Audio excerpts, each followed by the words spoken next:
बाबा सिद्दीकी, जिनकी गोली मारकर हत्या कर दी गई थी और कल उनके जनाजे पर कब्रिस्तान में बहुत सारा जन सैलाब भी उमड़ा। लोग उन्हें आखिरी बार देखना और छूना चाहते थे, लेकिन वो शख्सियत जिनका इतना रुतबा है कि उनके मरने पर बॉलीवुड की इतनी बड़ी बड़ी हस्तियां उनसे मिलने आई हैं, वो जिनका इतना बड़ा नाम है पॉलिटिक्स में, आखिर उनका ये रुतबा और ये नाम कैसे बना, उनकी नेटवर्थ आखिर कितनी थी। तो आपको बता दें कि 66 साल के बाबा सिद्दीकी एक बहुत लग्जरी लाइफ जीते थे और बॉलीवुड की दुनिया में भी वो एक बहुत बड़ा नाम थे। बाबा सिद्दीकी एक समाज सेवी तो थे ही, इसी के साथ साथ वो करोड़ों की संपत्ति के भी मालिक थे। 2014 के इलेक्शन जब हो रहे थे तो आपको याद ही होगा कि उन्होंने अपनी कुल संपत्ति 76 करोड़ रुपए यानी 76 करोड़ रुपए दिखाई थी, लेकिन ये बहुत कम उन्होंने बताई थी क्योंकि असल संपत्ति नेताओं की इससे कहीं ज्यादा होती है, पर कोई बताता नहीं है। बाबा सिद्दीकी इसी साल फरवरी में कांग्रेस को छोड़कर अजित पवार के गुट में शामिल हो गए थे। उनका जन्म पटना में हुआ था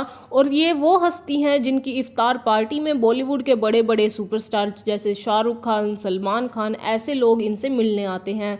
तो अब ऐसे आदमी की संपत्ति सिर्फ 76 करोड़ तो हो नहीं सकती। आपको बता दें कि 2018 में ईडी ने सिद्दीकी और पिरामिड के 33 फ्लैट जब्त किए थे छापेमारी में, जिनकी कुल कीमत इस वक्त पर 462 करोड़ रुपए बताई जा रही है।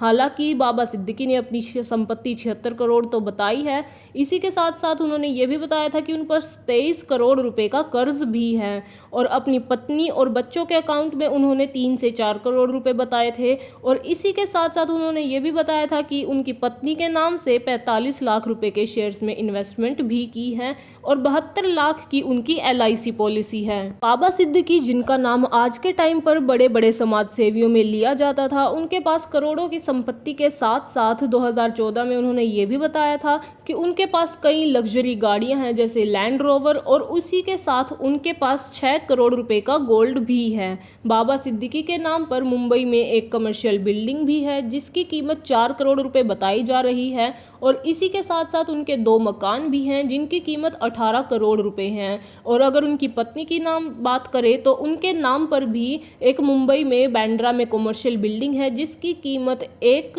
करोड़ 91 लाख रुपए बताई जा रही है। इसी के साथ साथ उसी टाइम पर उन्होंने ये भी बताया था कि इनकी 13 करोड़ 73 लाख रुपए की रेजिडेंशियल प्रॉपर्टी भी है। तो ये थी उनकी कुल संपत्ति जो कि उन्होंने 2014 में इलेक्शंस के टाइम पर बताई थी। हालांकि जैसा कि हमने पहले भी कहा कि ये उन्होंने काफ़ी कम बताई है, उनकी असल संपत्ति इससे कहीं ज़्यादा है, लेकिन अब कोई नेता अपनी पूरी प्रॉपर्टी कभी बताता है, कोई सबके सामने ऐसे जग जाहिर नहीं करता है कि मेरे पास इतने करोड़ रुपए की प्रॉपर्टी है। और बात अगर हम इनके हत्याकांड मामले की करें तो इस हत्याकांड में जो 3 शूटर थे उसमें से 2 को पकड़ लिया गया है और इसी के साथ साथ एक पोस्ट के जरिए लॉरेंस बिश्नोई गैंग ने भी इस मामले में अपने जुड़े होने की जो जिम्मेदारी है वो ले ली है। हालांकि साइबर पुलिस ने अब तक इसकी कोई पुष्टिकरण नहीं की है, पर अब तक इस मामले में सिर्फ इतना ही सामने आया है। आगे की खबरों के लिए बने रहिए न्यूज़ विंडो के साथ। धन्यवाद।